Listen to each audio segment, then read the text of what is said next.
Baiklah, selamat pagi. Terima kasih saya Namo Buddhaya. Oke. Setelah kita membaca parita dan bermeditasi, kalau saya perhatikan, kok wajahnya kok nggak ada yang bahagia nih, stres semua kayaknya di sini nih. Kalau mukanya tersenyum, tenang, bahagia kan enak gitu ya. Gimana ya, untungnya wihara di sini penuh nih. Kalau kosong kan nggak enak gitu ya. Nah, kita lihat teman-teman kita yang beragama lain. Kenapa mereka rajin banget itu ke rumah ibadah? Katanya dapat pahala. Agama Buddha gitu gak? Iya, sama. Lalu kenapa mereka mau ke rumah ibadah lainnya? Karena mereka senang. Nah, sekarang umat Buddha senang gak ke wihara? Oh, senang. Yang gak datang kenapa mereka gak senang? Mesti dicari tahu kita itu kenapa umat kita gak senang ke wihara. Itu mesti kita cari tahu supaya nanti berkembang ya. Oke, baiklah. Hari ini sebelumnya saya memperkenalkan diri dulu. Nama saya adalah Benny. Saya kebetulan bagian dari Majelis Magabudi, Majelis Agama Buddha Theravada Indonesia, dan juga saya sempat aktif dulu di pengurusan pusat. Saya domisilinya di Tangsel sebenarnya. Jadi di anak selatan juga, bedanya selatan coret pinggir. Selatan coret ya, saya di Tangerang. Ya kegiatannya ya sama lah ya seperti Bapak Ibu sekalian ya, nama pun masih berumah tangga ya, bekerja. Tapi juga sambilan juga saya mengajar di kampus-kampus. Topik hari ini kita akan membahas tentang pikiran dan jalan mulia berunsur 8. Topiknya, teman saya begitu, entah gimana teman saya bisa dapat posternya dari sini. Dia bilang, wah topiknya berat nih. Saya bilang, apa beratnya? Kan biasa jalan mulia berunsur 8 kita semua sudah tahu kan ya. Nah cuma saya pikir mungkin saking orang dengernya berat, takut kalau di kebaktian, ceramah kebaktian itu kesannya itu nggak pas gitu. Berat sekali topiknya. Tapi saya pikir kita ambil satu sudut ya, kita ambil sebuah bagian yang mungkin lebih relate, lebih nyambung ke kita ya, keseharian kita. Saya akan coba mengambil pikirannya, lalu kita menghubungkan dengan jalan mulia berunsur 8. Diharapkan ya pada topik hari ini setidaknya dapat pandangan baru dan juga menginspirasi lah. Karena kalau kita umat Buddha, kerjanya ngapain umat Buddha? Baca parita, meditasi setiap ke wihara. Keluar dari wihara ngapain? Ya sudah, balik lagi ke default setting gitu ya. Balik lagi ke sini, rajin, baik, meditasi. Keluar, udah balik lagi settingan seperti sebelumnya. Diharapkan keluar dari sini kita dapat ilham baru. Kira-kira apa yang bisa kita adopsi, yang kita perbaiki di hidup kita. Karena ada sebuah pepatah mengatakan, terserah mau pepatah dari sudut timur atau barat begitu ya. Kan kalau perubahan besar itu hanya bisa terjadi jika dilakukan sedikit demi sedikit dikumpulkan. Gak ada orang yang bisa berubah langsung. Sama juga kalau kita datang ke wihara, adakah yang bisa saya pelajari hari ini? Adakah yang bisa saya rubah dari hidup saya, apa yang saya pelajari hari ini? Jadi setiap minggu Bapak Ibu ke wihara, pulang dengan sesuatu yang ingin Bapak Ibu rubah dan akan menjadi lebih baik di minggu berikutnya. Nah, diharapkan setiap minggu pelan-pelan akan jadi orang yang lebih baik lagi. Kalau konsepnya, waduh, kurang relate nih, nggak nyambung nih, kita ambil yang dari timur. Nah, perjalanan 1000 mil dimulai dengan satu langkah dahulu. Nah, kira-kira kita langkah satu aja setiap minggu nih, apa yang saya mau rubah? Satu. Nah, hari ini topiknya adalah pikiran dulu kita bahas ya. Kita akan bahas topiknya. Ini romonya kepanjangan pembukaannya nih, belum mulai-mulai dari tadi ya. Oke, baiklah. Sebentar, karena ini nggak ada slide, nggak apa-apa saya bacakan aja. Jadi hari ini kita akan membahas 3 hal ya. 3 hal yang berhubungan. Yang pertama yang pasti, karena ini wihara ya kita bahas pasti Buddhisme berhubungan. Yang kedua adalah kita berhubungan dengan pikirannya dan jalan mulia berunsur 8. Jadi 3 ini akan kita ulas dan kita coba ambil apa yang bisa kita pelajari. Nah, saya yakin Bapak Ibu semua itu sudah banyak belajar Dhamma, sudah rajin dengan ceramah. Kalau dengar kata-kata pikiran, apa kira-kira ajaran Sang Buddha, ayat, syair, apapun yang pertama kali muncul, dengar kata pikiran. Nah, itu benar banget. Sumbernya dari mana? Bapak Ibu ada yang tahu? Dhammapada. Oh, udah sakti ternyata umat di wihara ini ya. Berarti sudah belajar banyak kan? Nah, kan kita sudah tahu pikiran adalah pelopor. Itu ada di Dhammapada ayat pertama bahkannya. Pertama kali baca langsung itu gitu ya. Jadi kita sudah tahu bahwa pikiran adalah mendahului segala fenomena. Segala hal terjadi di kehidupan kita yang kita lakukan semua dimulai dengan pikiran. Jadi dari sana akan pengaruh ke banyak hal. Nah, karena kita tahu begitu, artinya pikiran itu ternyata sesuatu yang harus kita jaga. Kan dia mulai. Jadi kalau Bapak Ibu misalnya, saya ingin bangun atau membuat sebuah meja, saya ingin bangun sebuah bangunan, saya ingin memasak sebuah masakan. Apa dulu yang mesti diperhatikan? Pasti bahan bakunya. Sama seperti tindakan kita, apa keseharian kita, apa yang menjadi bahan baku utamanya, pelopornya itu pikirannya dahulu. Dari sana baru kita bisa memperbaiki apa yang ke belakang. Kalau mulainya sudah baik, ke belakang jadi baik. Itu yang menjadi fokus kita. Yang kedua, pikiran adalah yang membuat pengalaman kita berbeda. Pikiran yang membuat pengalaman kita berbeda. Nah, maksudnya gimana nih? Pikiran kok membuat pengalaman berbeda? Kalau di dunia orang sales ya, di dunia orang sales mungkin Bapak Ibu pasti ya kalau saya lihat sih wajahnya sih wajah orang berpengalaman dan ahli di bidangnya ya.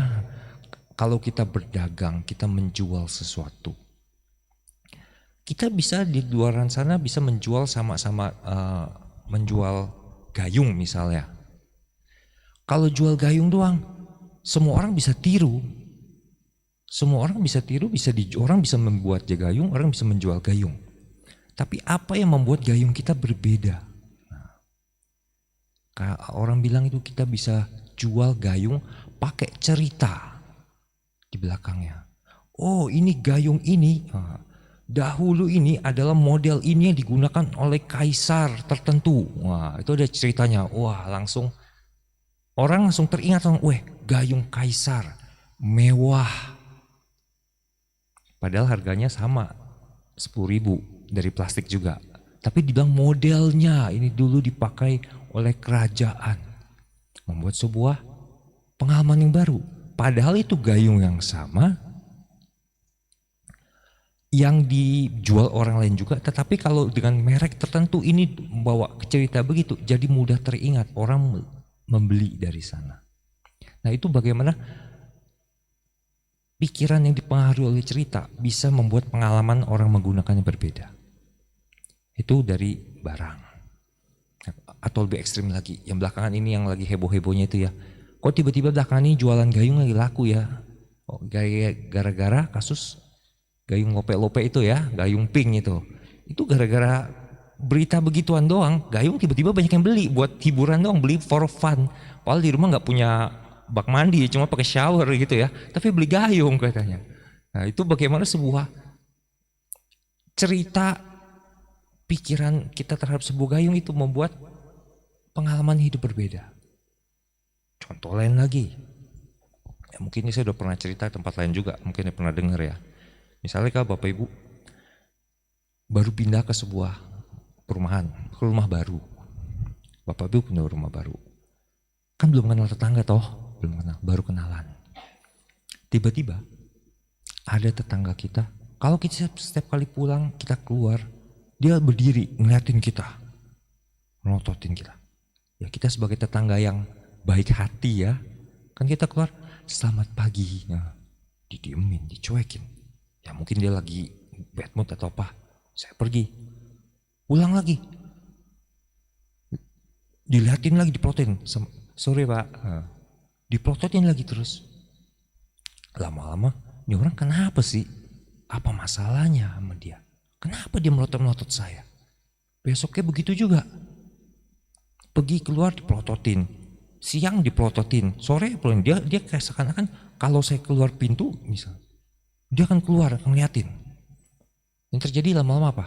Saya emosi dong, saya marah dong, saya teriakin. Bapak kenapa ngeliatin saya? Kenapa? Gak senang. Saya tetangga nih, rumah saya. Saya tinggal sih, saya bukan mencuri. Kenapa ngeliatin melototin saya begini? Dari sana saya mulai emosi. Besoknya ketika keluar lagi, ada yang menyamperin saya. Pak, mohon maaf ya, saudara saya memang begitu, karena dia sakit jiwa. Nah, begitu dengar gitu responnya apa kita apa? Kok gue yang bego banget ya. Nah ternyata itu dari pikiran kita tahu, kita perlakuannya sama, mendapat pelototan. Tapi kalau besok kita dipelototin lagi orang begitu, kita lihat emang orang sakit jiwa, ya sudah lah, mau ngapain gitu lah. Paling kita senyum-senyum ya, mau ini orang sakit jiwa, gila, melotot-melotot. Ya udah kita jalani hidup biasa aja. Jadi pikiran tuh menentukan pengalaman kita, sama-sama dipelototin, tapi pikiran kita meresponnya dengan cara yang berbeda. Oh ini emang orang gila, ya sudah gitu, ya sudah. Nah tapi ya contohnya beginilah, Bapak Ibu ada gak yang pernah posting sosial media? Rasanya begitu posting, wah saya sedang merasakan kebahagiaan, senang, saya posting yang di sosial media. Habis posting ada yang komennya negatif, ada yang nyindir, ada yang menjelekkan. Bagaimana perasaan kita? Kesal, marah. Padahal kita sedang posting sesuatu yang buat kita bahagia, tapi memang kita jadi penderitaan karena orang lain yang komenin ke kita. Nah, itulah bagaimana pikiran sangat menentukan kebahagiaan kita, pengalaman kita.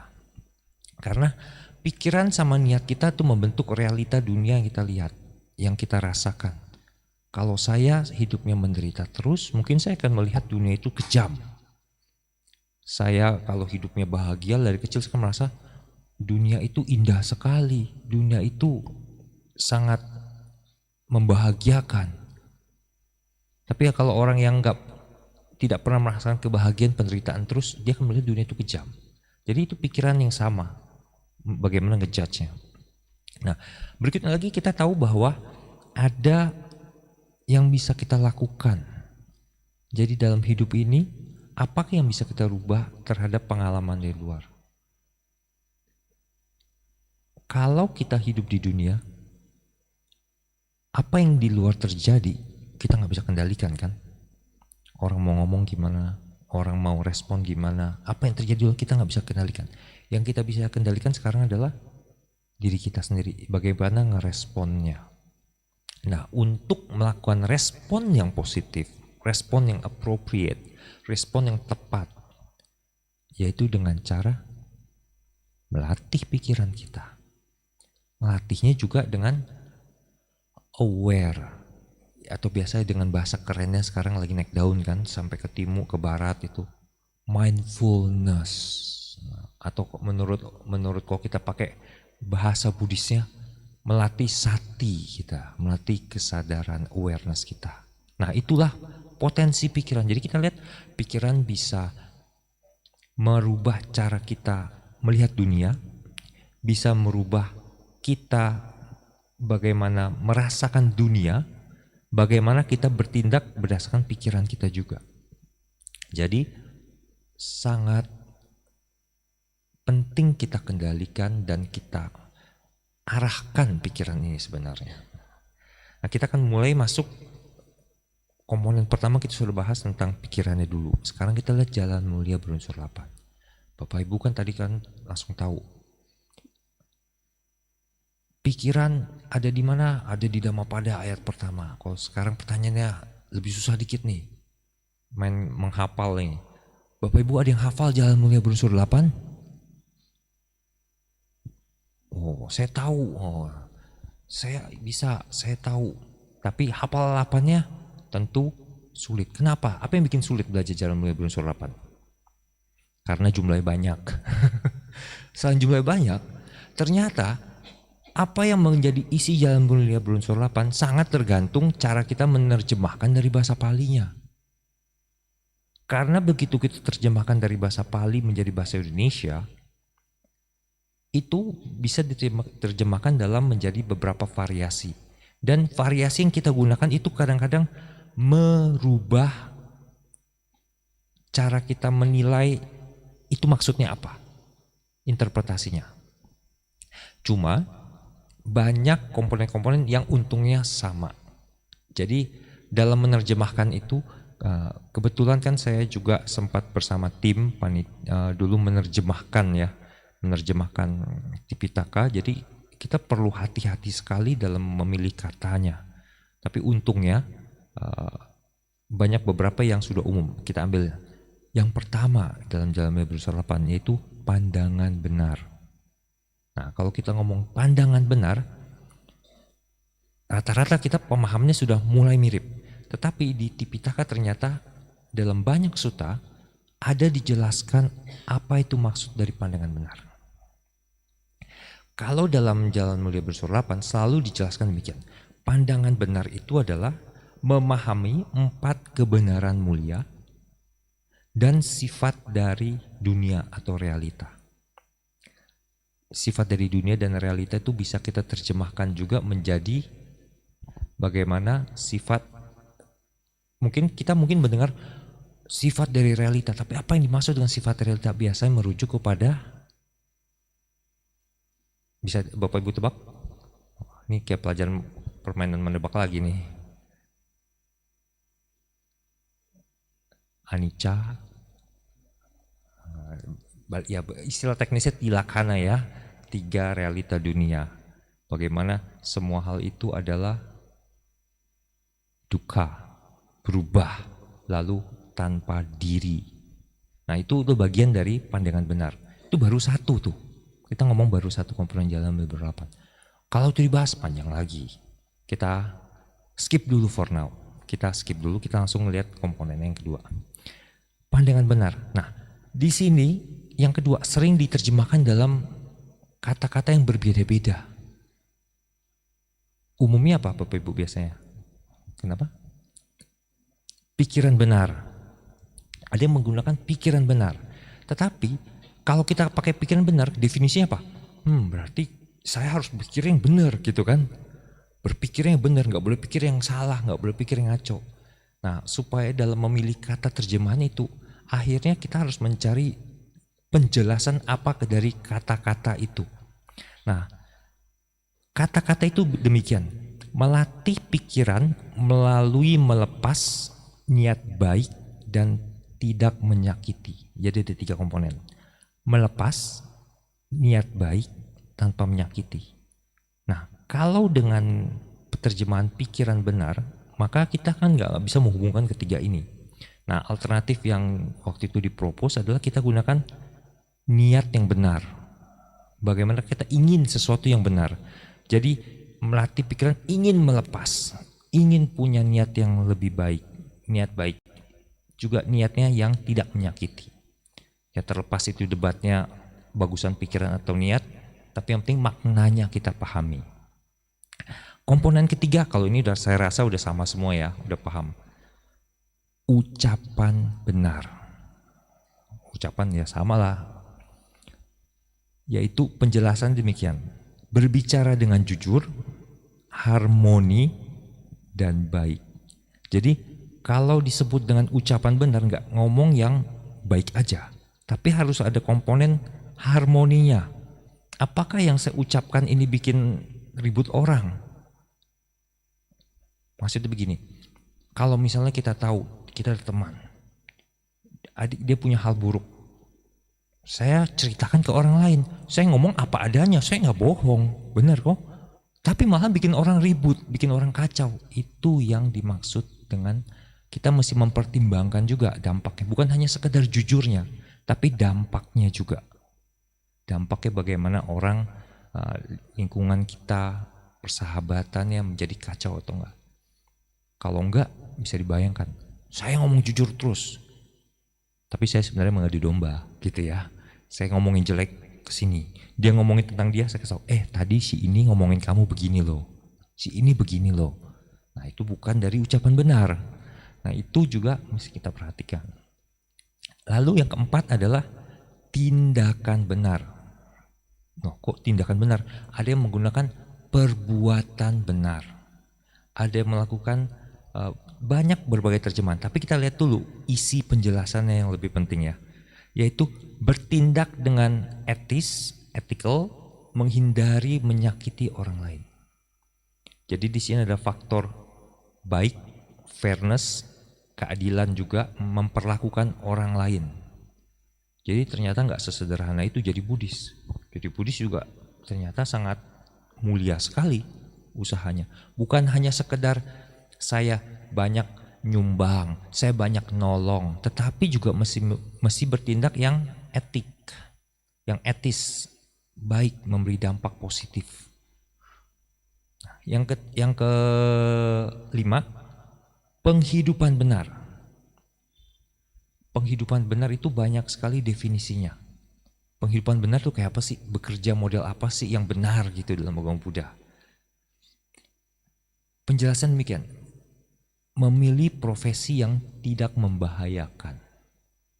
Maksud membahayakan diri sendiri maupun orang lain. Ataupun makhluk lain sebenarnya. Jadi ini adalah profesi yang sebenarnya bisa membahayakan. Saya rasa semua sepakat lah kalau soal penghidupan ya, terjemahannya. Nah kemudian yang keenam, ini juga ada beberapa variasi.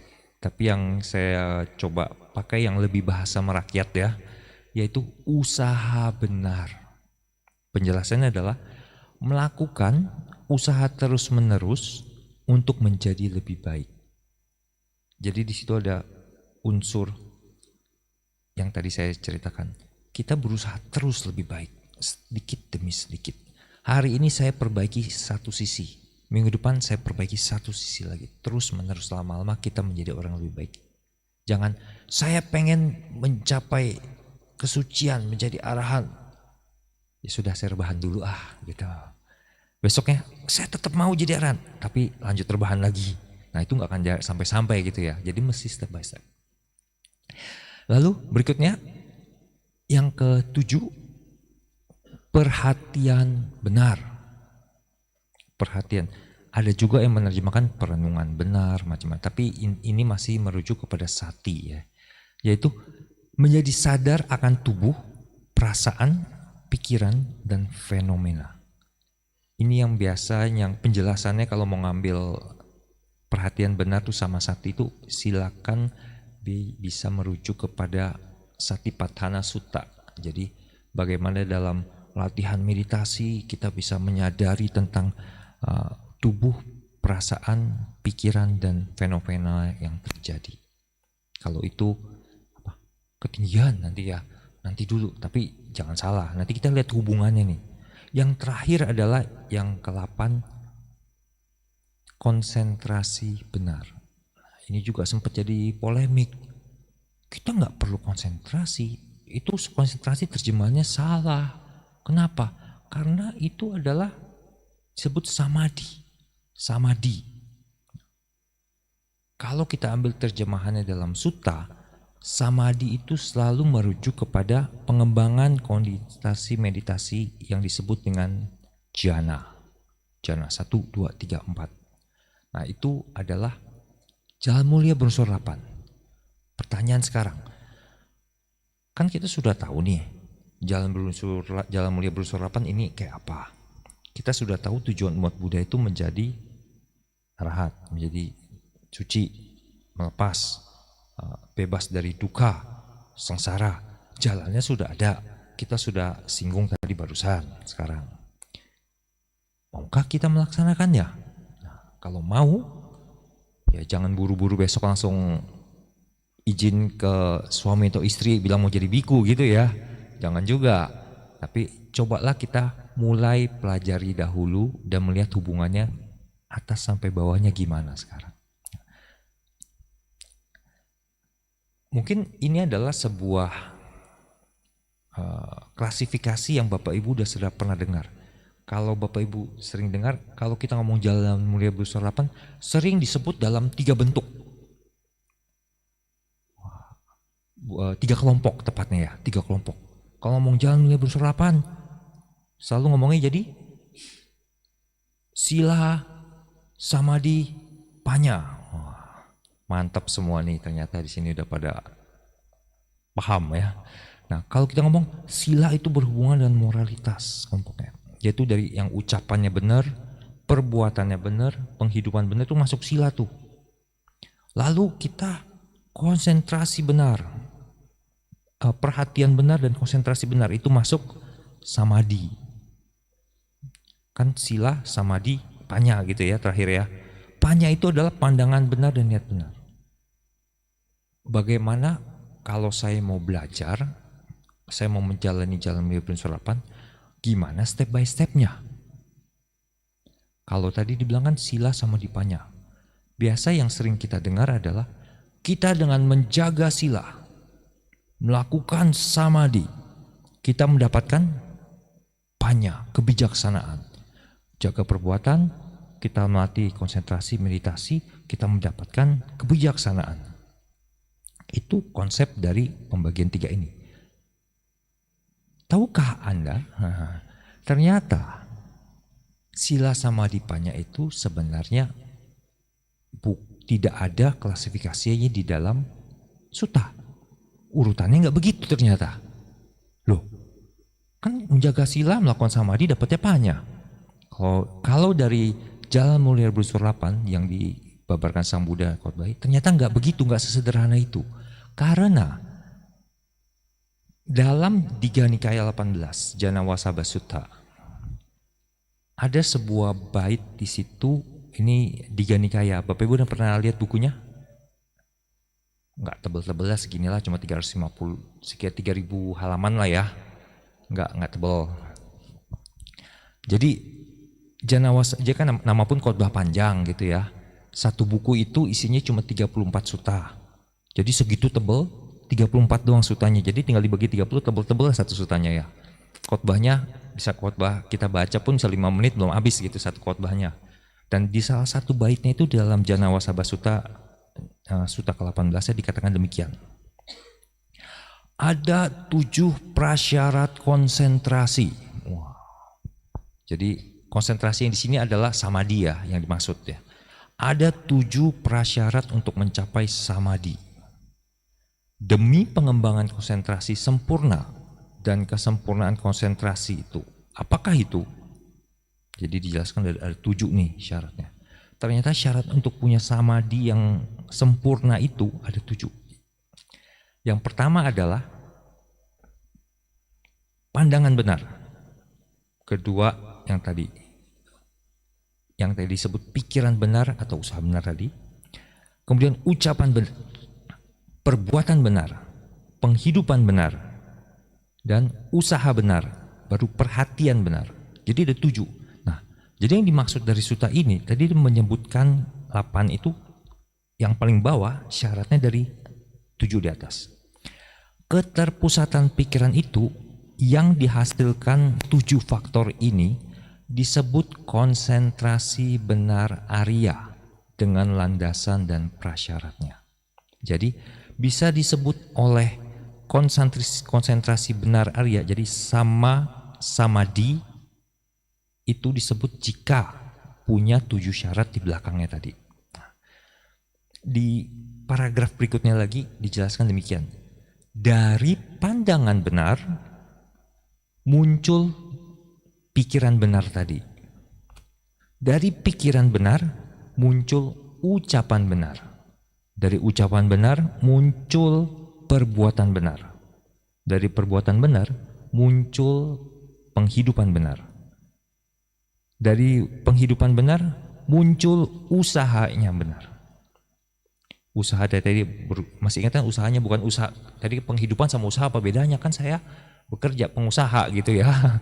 Bukan itu usaha tadi, yang usaha yang kita sempat mention bagaimana berusaha uh, yang kita bilang apa tadi, usaha terus menerus untuk menjadi lebih baik. Nah lalu dari sana, dari usaha benar akan muncul perhatian benar, dari perhatian benar muncul konsentrasi benar. Lengkap tuh satu set itu, rentetan 8-nya. Habis itu masih ada gak? Ternyata masih ada lagi. Dari konsentrasi benar akan muncul pengetahuan benar.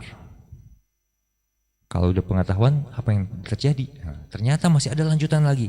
Dari pengetahuan benar tadi, maka akan muncul pembebasan benar. Jadi, Jalan Mulia Bruce 8 itu kenapa disebut jalan? Karena harus dijalani. Sesudah dijalani, maka akan mendapat hasilnya, yaitu pengetahuannya. Dengan pengetahuan itu, maka akan membebaskan kita. Maka disebut pembebasan benar. Nah, jadi kalau dalam konteks Sutta, Jalan Mulia Bruce 8 dari pikiran itu nomor 1, nggak salah, masih selaras ya dengan tadi kita bilang pikiran adalah pelopor gitu. Tapi ternyata yang nomor 1 adalah pandangan benar. Nah, jadi ternyata dalam belajar agama Buddha kita harus mulai dari pandangannya benar dahulu. Karena dengan pandangan pemahaman yang salah, semua yang dilakukan dengan niat yang salah juga ternyata. Jadi kita harus perbaiki pandangannya benar. Nah, kalau sama anak-anak Gen Z itu kita ngomongnya apa? Istilahnya mindsetnya, mindset. Jadi cara pandangnya mesti benar dulu nih. Dunia itu seperti apa? Bagaimana cara dunia bekerja? Bagaimana hal tentang hasil sebab dan akibat, itu semua ada di pandangan kita. Kalau kita pandangan kita masih salah, bahwa kita berpikir untuk membebaskan kita mencapai kebahagiaan kita cuma ada lewat satu jalan, sang penebus, misalnya begitu gitu ya. Ya dalam agama Buddha ya nggak begitu konsepnya, beda, itu beda server. Nah, dia harusnya login di tempat lain, tapi di sini servernya beda.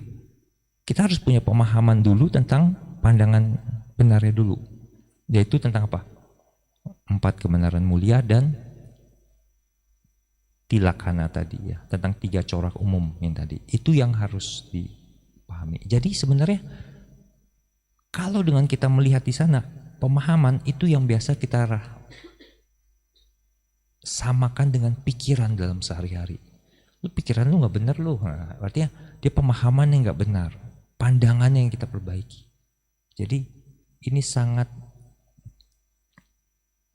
penting sekali dan fundamental kalau kita mau beragama Buddha. Boleh gak kita mengikuti ritualnya dulu? Boleh. Boleh gak kita melakukan bakso? Ya boleh. Boleh gak kita melakukan meditasi atau kita melakukan baca parita? Boleh, kenapa? Tapi dengan melakukan itu kita coba kembangin lagi, jangan lupa mindsetnya, pandangannya itu yang kita perbaiki. Karena tanpa itu nanti arahnya belum. Karena kalau jadi ngomong sepak bola lagi, kalau bola ditendang itu kan sangat menentukan sudutnya itu ya. Geser dikit sampai di sono mungkin jauh jadinya. Tambah 1 derajat ke sono jadi jauh bisa beda tempat gitu ya. Jadi sangat menentukan sekali. Jadi kita perbaiki di situ dulu. Nah, kemudian ada apa dengan pikiran baik sih itu? Kita mesti apa? Kenapa kita mesti perbaiki pikiran baik? Karena begini. Kalau kita tidak mengembangkan pikiran ya, kita udah tahu kita pandangannya kita benerin dulu, pikiran kita jadi benar. Kalau pikiran kita sudah benar arahnya, efek samping, bukan efek samping ya, efek tidak langsung itu adalah penderitaan kita berkurang. Loh kok gimana? Kalau kita sudah melihat dunia dengan benar, maka negativitas itu akan berkurang. Kita sudah melihat tidak ada positifnya dari negativitas itu, dari bagaimana rasa benci, rasa mudah tersinggung, bagaimana hal-hal tersebut kita sudah tahu bahwa nggak akan ada bawa manfaat. Dengan demikian hidup kita tidak akan, hal-hal yang negatif seperti itu tidak akan kita kembangkan. Dan kita lebih belajar berempati. Kita sama kayak contoh yang tadi ya, contoh yang tetangga orang gila tadi. Kalau kita tidak tahu menahu pikirannya, kita melihat orang pelotot ini, kita penuh negativitas. Ini orang apa sih, ngeliatin aja. Ini kenapa sih marah-marah? Kita penuh dengan negativitas. Bahkan begitu kita sudah tahu dia orang gila, apa yang muncul di kita? Kita bersimpati. Kasihan ya dia. Gila ya. Tapi yang sering lucu begini, kasihan ya, masih muda lagi ya. Masih muda lagi. Emang kalau tua nggak kasihan gitu ya? Itu karena kita coba perhatikan Bapak Ibu, kalau orang sedang berkasihan, seringkali orang menyebutkan begitu kan, kasihan ya masih muda lagi ya. Kasihan ya janda lagi, duda lagi. Apa hubungannya? Mau janda duda, mau bersuami beristri, tetap sama-sama kita bersimpati gitu kan, tidak akan mengurangi. Seakan-akan penderitaannya itu akan makin dalam gitu. Nah, kita kan menjadi bersimpati, dan kalau kita berdiam dengan pikiran yang lebih positif, kecenderungannya adalah dalam kita merespon hal, kita akan lebih positif juga. Sesuatu yang kita sudah biasakan isi dengan, atau saya pakai perumpamaan yang mungkin kurang pas juga, tapi setidaknya coba bisa diterima ya. Kalau saya punya gelasnya saya sering isi air dingin, maka kalau ada air panas masuk sedikit, ya nggak akan bikin panas banget kan. Tapi kalau memang isinya sehari-hari isinya air panas doang, begitu dingin dikasih air dingin nggak dingin jadinya. Jadi keseharian kita, cobalah kita isi dengan pikiran kita yang adem-adem, yang positif. Kalau ada hal negatif terjadi, ganggu gak? Ya pasti. Kita kan masih belum suci ya, kita masih manusia biasa. Pasti kita akan drop. Tapi kan karena isinya biasanya dingin, air dingin dikasih air panas, drop temperaturnya tidak akan drop sampai berat gitu ya. Sedikit aja. Habis itu diisi air dingin lagi. Tapi kalau isinya sudah air panas, ditambahin panas lagi, makin panas lagi. Nah, seperti itu kira-kira kita coba melihat, maukah kita sekarang marah-marah terus? Kita tanya ke diri kita.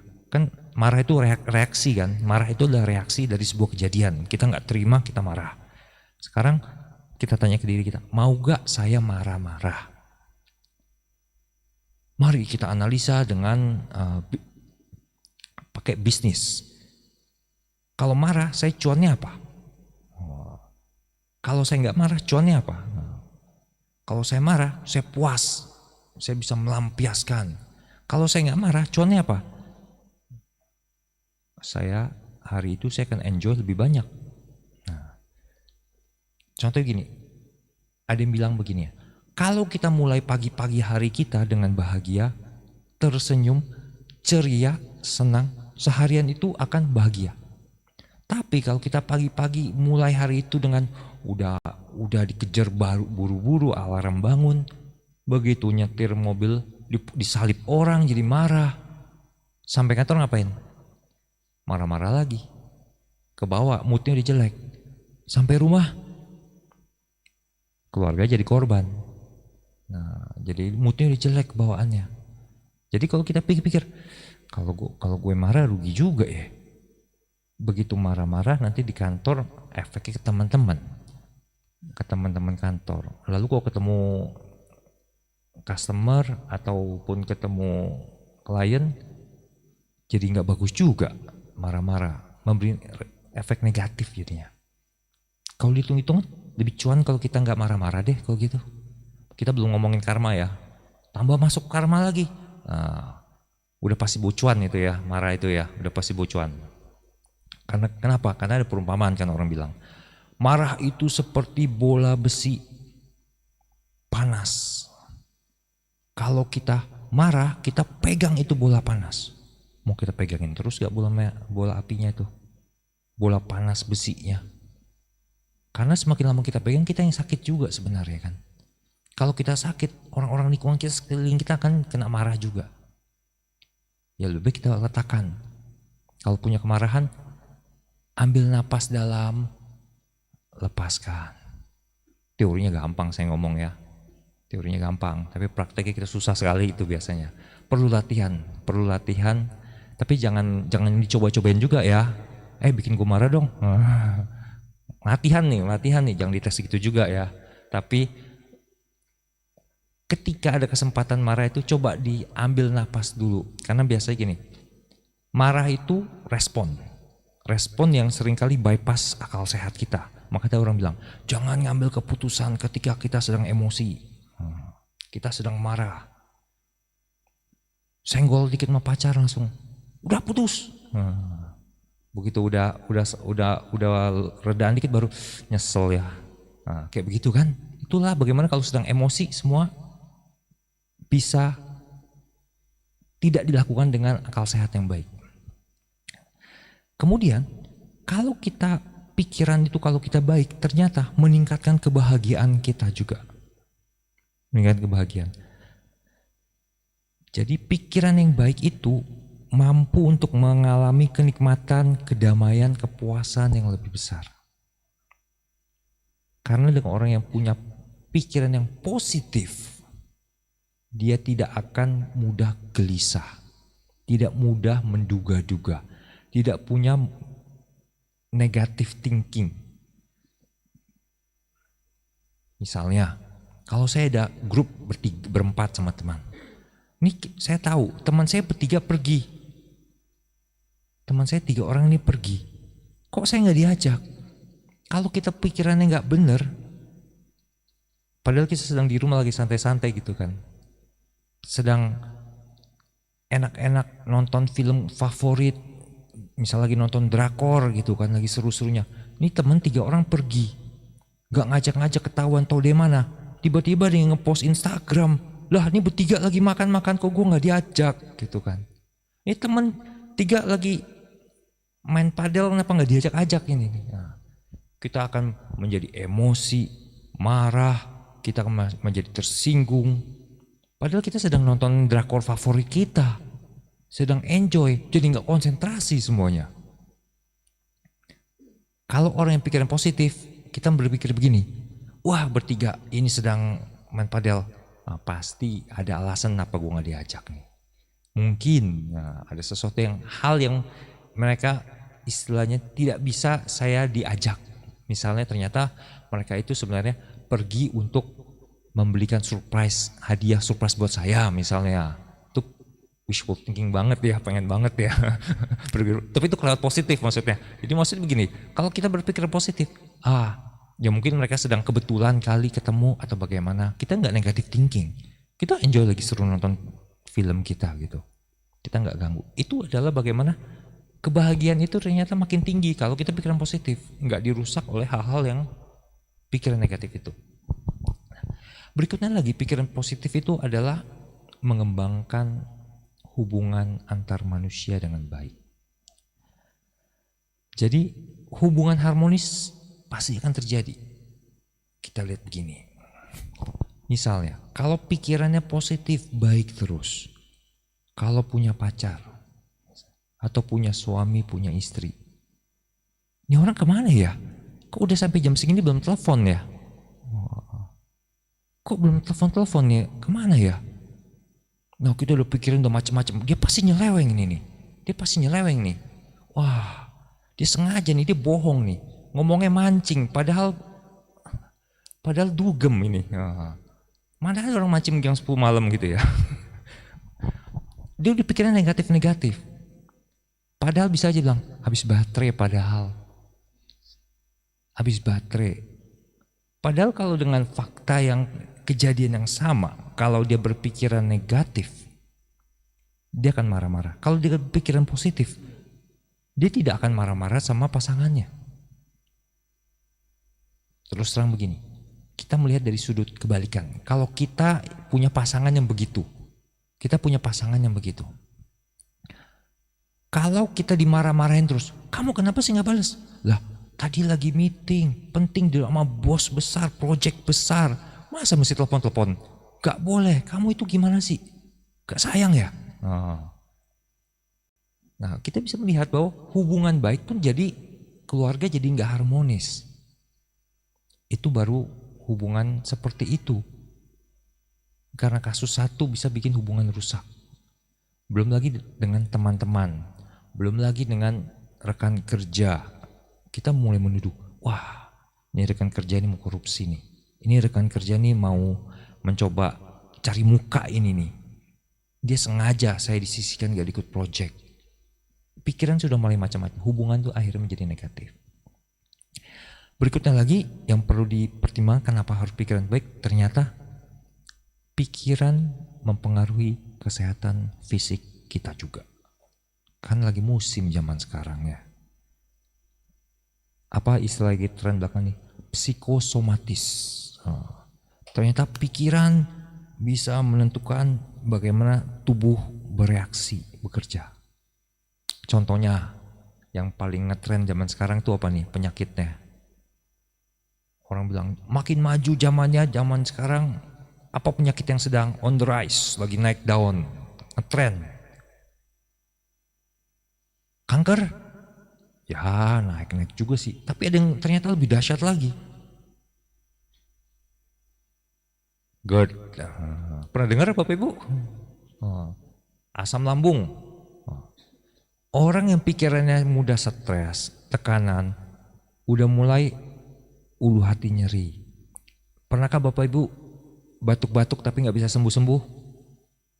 Udah makan obat batuk makan tapi masih batuk-batuk terus, tenggorokan gatel. Kenapa? Ternyata itu akibat stres, GERD. Asam lambung naik, melukai tenggorokan, kerongkongan, akibatnya gatel dan menjadi batuk-batuk. Atau tidurnya nggak nyenyak, tidurnya gelisah. Itu semua ternyata sangat berpengaruh. Pikiran menentukan fisik juga. Jadi orang yang mudah stres, gelisah, kalau apalagi ada orang yang panic attack lagi gitu ya, itu makin parah lagi. Karena pikiran tidak tenang, pikirannya gelisah, mudah goyang. Begitu dengar sedikit, wah langsung cemas. Kenapa saya tahu ini? Karena orang tua saya juga begitu sekarang. Jadi dia mudah sekali panik. Kalau dia sudah mulai stres sedikit, udah mulai kepikiran sesuatu yang negatif sedikit, udah mulai ngomong sakit mah, mulai batuk-batuk, terus efeknya rentetan.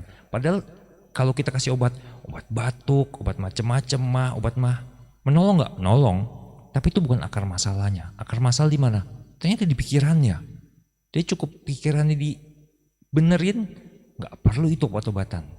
Karena obat itu sebenarnya kan harus pada akhirnya dibuang dari tubuh toh. Harus difilter keluar. Yang memfilter siapa?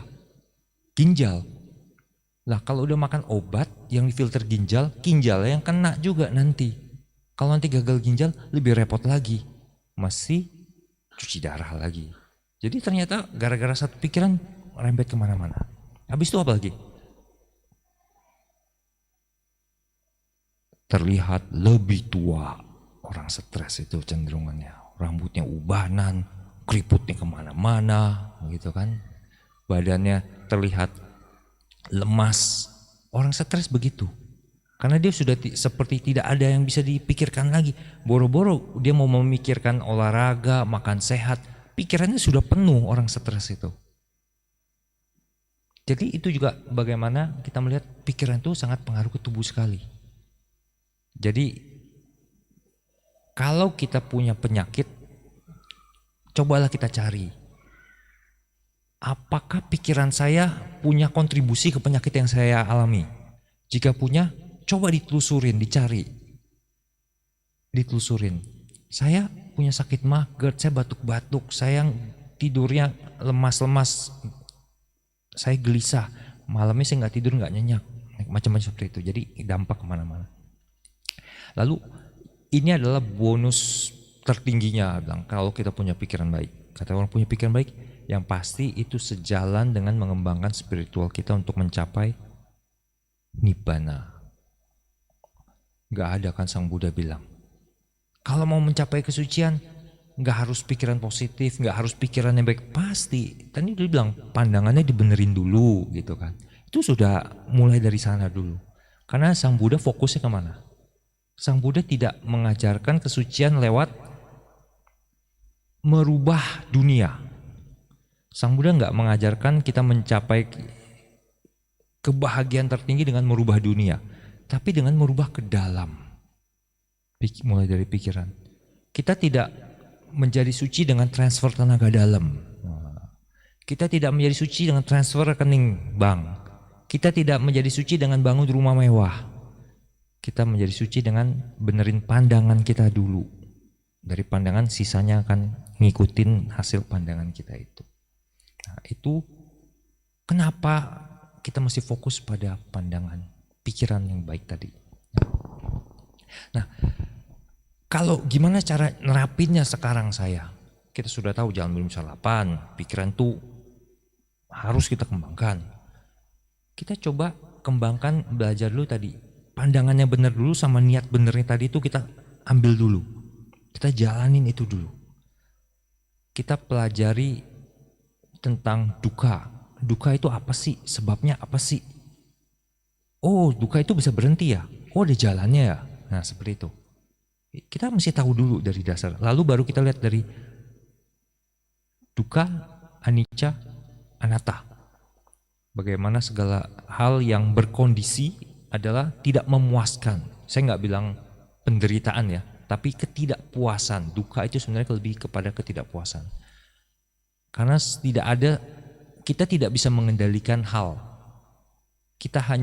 Karena kita tidak bisa mengendalikan hal yang di luar kita, itulah duka sebenarnya.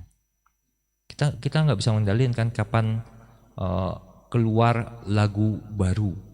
Kita nggak bisa mengendalikan lagu ini. Saya punya laptop akan tetap bagus begini. Saya nggak bisa kendalikan itu. Itu adalah duka, ketidakpuasan, segala hal. Saya nggak bisa kendalikan bahwa orang yang saya cintai akan tetap selalu mencintai saya. Saya nggak bisa kendalikan itu.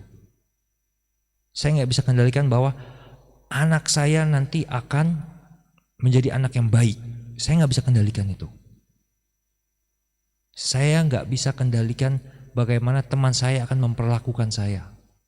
Itulah ketidakpuasan. Hidup ini begitu. Kita bermain dengan segala hal yang selalu berubah dan tidak bisa kita kendalikan. Lalu kita tadi dengan niat benar juga tadi. Niatnya dulu menjadi lebih baik. Yang tadi ya. Sedikit demi sedikit kita coba. Semua teori akan terlihat baik, tapi tidak akan bisa jalan tanpa konsistensi. Artinya apa? Harus tetap di jalan yang sama terus. Lebih baik tapi kita lebih baik satu, tapi udah berhenti. Nggak lagi, ya sudah nggak akan bisa. Kalau mau jalan, melangkah tetap langkah. Kiri, kanan, terus. Orang yang berhasil, orang yang sukses adalah orang yang bisa konsisten. Karena orang yang bisa sampai pada tujuan tanpa pakai konsistensi, biasanya dibilang, dia beruntung. Kita punya keberuntungan nggak? Kalau kita nggak punya, mulailah kita konsistensi berjalan. Bapak Ibu mau jadi sukses, mau jadi orang kaya, mau secara ekonomi bagus, perdagangannya baik, mulailah berusaha. Kalau mau nunggu saya mau menunggu aja deh. Jadi gimana caranya? Dalam agama Buddha diajarkan kalau saya mau kaya, saya harus berdana. Tapi kalau berdana nggak kaya gimana? Emang kita bisa ngatur yang tadi itu? Karma itu tidak bisa berbuah sesuai yang kita mau kan? Kalau karma kita tahu, nih saya nyumbang 1 juta, jadi 10 juta. Saya maunya besok ya cair. Perbuatan baik saya bisa saya atur. Kita hidupnya makmur semua ya. Enggak begitu konsepnya. Karena kita ini duka tadi aja. Kita nyumbang 1 juta belum tentu kita jadi langsung dapat 10 juta. Belum tentu di kehidupan ini. Masa habis kita nyumbang 1 juta mati biar lahir lagi supaya dapat ambil karma baik yang dari situ. Lah enggak begitu juga kan caranya. Jadi hidup ini ketidakpuasan itu. Kita nggak bisa berharap kita berbuat baik pun kita mendapat hasil langsung yang positif. Saya nolong orang malahan saya dituduh menjahati. Bisa. Saya bantu orang malahan saya yang mendapat masalahnya. Ada juga. Itulah hidup ya, karma. Tidak ada yang bisa kita duga. Kalau udah pandangannya benar, niatnya benar, yang paling mudah dilakukan lagi adalah ucapan sama perbuatannya diperbaiki dulu. Karena itu keseharian kita, sesuatu yang keseharian. Kalau kita udah bikin perbuatan kita yang baik, etis, itu jadi kebiasaan. Nanti kita mesti pelajari dulu sifat manusia. Manusia itu adalah manusia kebiasaan. Kalau Bapak Ibu membiasakan diri jadi orang jujur, nggak ada beban mental. Ngomong kan selalu jujur. Kalau kita berbuat baik, jadi kebiasaan berbuat baik. Jadi beban mental tuh ada gini. Kalau dalam teori psikologi modern itu ada yang bilang begini. Kenapa para petinggi, orang hebat besar itu selalu buat rutinitas kesamaan terus menerus? Supaya apa? Supaya nggak jadi beban mental. Contohnya kita ambil Steve Jobs, ini paling terkenal kan. Kok Steve Jobs itu kayak orang miskin ya? Bajunya nggak pernah ganti-ganti ya? Kenapa? Karena dia bilang, gua nggak mau mikirin pakai baju apa. Baju sama aja, pokoknya di lemari semua ada. Ambil pakai, udah jalan. Nggak usah pikir, hari ini baju apa ya? Wah hari ini, cocok kan mau pakai pasangannya celana apa ya? Beban mental buat dia. Jadi kalau kita jadi kebiasaan, itu nggak jadi beban kita. Kita tetap jalan jadi kebiasaan. Kalau pikiran udah benar, niatnya usahanya udah benar, ucapan perbuatan benar, lanjutinlah, cobalah. Kalau penghidupan kita belum benar, kita cobalah switching. Ini yang paling sulit ya. Karena kadang-kadang kita memperbaiki. Misal saya berdagang, apa yang saya dagang? Saya dagangnya racun tikus. Saya cuan besar. Tapi di satu sisi saya akan kepikiran terus. Wah, yang saya jual ini adalah alat untuk membunuh. Jadi nggak tenang. Tapi kalau saya ganti usaha, dari mana saya dari nol lagi? Ini balik ke diri, ke Bapak Ibu. Coba diambil secara bijaksana. Jangan langsung, karena saya Buddhis, saya stop, saya nggak akan berjualan. Anak istri nggak makan habis itu besoknya. Itu nggak bijaksana juga. Tetap harus ambil tindakan yang baik secara etis, tapi baik secara logis juga, nama kenyataan, kontekstual. Lalu juga terakhir, kalau sudah belajar dhamma, perbuatan sudah perbaiki, cobalah bermeditasi. Meditasi lagi tren, nggak perlu meditasi yang tinggi-tinggi yang bisa bikin terbang-terbang kayak gitu. Cukup aja dari mengenali diri sendiri, memahami diri sendiri, meditasinya itu. Kenapa? Kalau saya bermeditasi, saya tahu, oh pikiran saya ternyata lompat-lompat loh. Itu termasuk mengenali diri sendiri. Kita tahu kan sesuatu. Oh kalau saya ngomong begini loh, saya punya kecenderungan ngomong begini loh.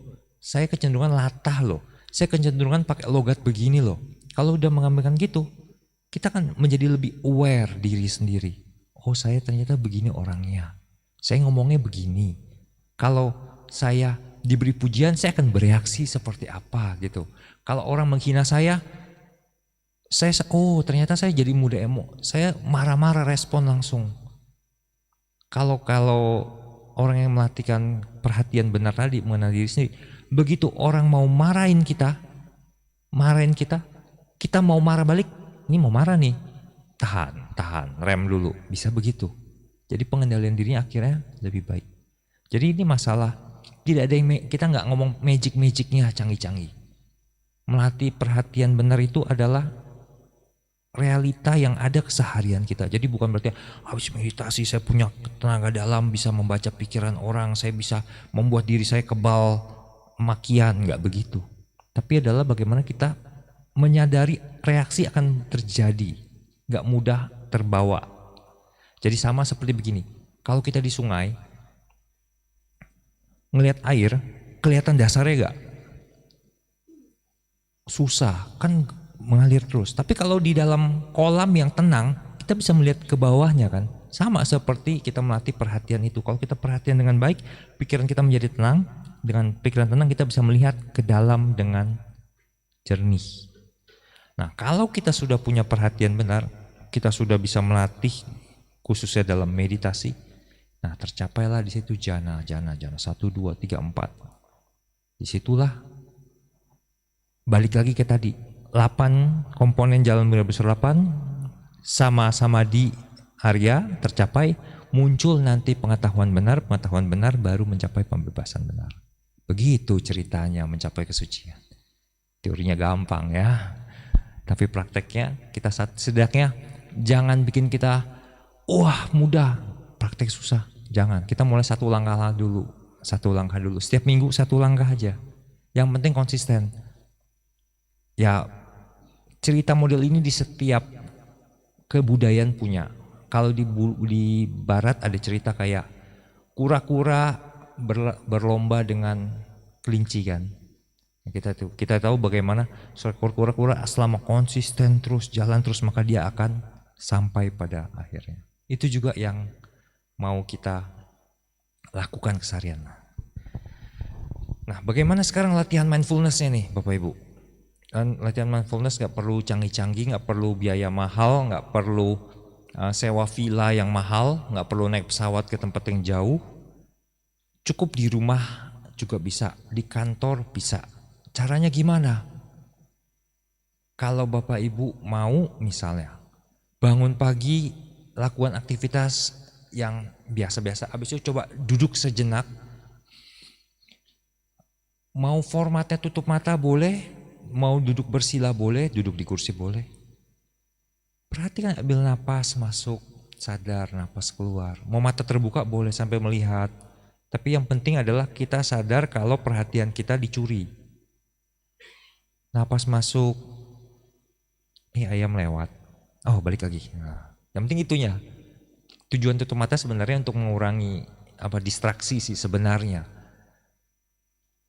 Ambil napas masuk, napas keluar. Wangi pisang goreng. Balik lagi, napas masuk, napas keluar. Dilakukan itu aja sederhana 5 menit. Intinya adalah bukan gagal karena kita terdistraksi, tetapi seberapa kita berhasil menyadari bahwa kita kena distraksi. Itu dia. Tujuannya bukan, wah saya sudah berhasil bikin konsentrasi tanpa gangguan. Sampai ada tukang somai lewat saya nggak tahu gitu kan. Bukan itu. Tujuannya adalah kalau kita kena distraksi kita tahu dan kita kembalikan. Itu yang mau kita capai. Jadi bukan lomba untuk saya tidak terganggu. Kenapa kalau saya tidak terganggu? Kenapa? Karena saya terpusat dengan sampai tidur. Nah, itu kan bukan tujuannya. Nah, kita lakukan seperti itu sederhana 5 menit aja, nggak usah lama-lama. Tengah hari merasa lelah, mental udah capek, duduk ambil napas panjang, merem kayak mau tidur aja, kayak merem aja. Perhatikan dengan tenang tubuh ini seperti apa, ada yang tegang nggak di situ, relax 5 menit selesai udah kayak bangun udah segar lagi. Ya dilakukan seperlunya saja, tapi jangan juga dilakukan dengan tidak di tempat yang atau lingkungan yang pas. Jadi misalnya begini, orang lagi tengah-tengah meeting, aduh panik nih, aduh meditasi, jangan juga. Orang di tengah-tengah lagi, kita mesti buru-buru nih, lagi masak nih, harus selesai nih, meditasi dulu, jangan juga. Jadi mesti disesuaikan dengan situasi. Nah, dari sini maksud saya ceritakan dari awal sampai akhir, kita mesti tetap fokus pada satu hal, yaitu kita punya masalah besar dalam hidup yang mau kita selesaikan, kita mencapai nibbana tadi kan yang kita selesaikan. Nah, untuk mencapai ke sana kita harus lewat arahkan pikiran, fokuskan di sana, dan yang penting berikutnya adalah coba bikin support system. Maksudnya support system, saya yakin Bapak Ibu di wihara ini adalah contoh support system ya. Jadi mengkondisikan diri kalau saya belok sedikit ada yang melurusin, ada yang lupa, ada yang diingatkan gitu. Jadi support system itu saling tolong menolong, mengingatkan. Tapi yang pasti jangan saling ngejudging ya. Nah, ada juga wihara tapi adu rajin gitu. Lu mah nggak pernah datang ke wihara, lu mah bolos mulu. Lu mah nggak nyumbang kemarin lu. Kok perhatiin banget ya kita nyumbang atau enggak ya dana ke wihara ya setiap minggu itu ya. Jangan begitu juga, tapi adalah saling mendukung yang positif. Dan lalu kita pertajam pikiran kita, latih mindfulness kita, pandangannya benerin, mindfulness-nya itu. Yang terakhir apa? Kita dapatkan lama-lama cuan juga kan pada akhirnya. Kita akan mencapai pikiran lebih tenang, kebahagiaan lebih tinggi, hubungan dengan orang dengan baik, badan lebih sehat. Lalu juga makanya tadi ada sempat bicara sama teman saya, Bapak Edipan juga, ada salah satu Romo juga penceramah katanya, rambutnya putih deh tuh. Saya bilang itu seumur saya. Bedanya mungkin dia stres, jadi mudah, banyak pikiran, tekanan. Ya itu masalah kita mengontrol pikiran kita. Nah dari situ semoga Bapak Ibu punya sedikit apa ya, motivasi untuk menjadi lebih baik sedikit demi sedikit. Ya siapa tahu tahun depan Bapak Ibu merefleksikan ke setahun yang lalu, saya sudah menjadi orang yang lebih baik dalam hal ini. Saya menjadi orang yang lebih bijaksana dengan langkah lebih langkah. Nah semoga diskusi hari ini yang saya sharing sini dapat bermanfaat, bisa pulang dengan sesuatu yang bisa diaplikasikan, dijalankan di hidup. Enggak cuma informasi yang lewat ya. Nah, dan yang pasti jangan lupa juga Bapak Ibu dalam menjalani hidup, jangan lupa juga untuk pikiran yang berbahagia. Ya. Oke, semoga bermanfaat. Nah, saya akan kembalikan ke moderator. Terima kasih. Namo Buddhaya.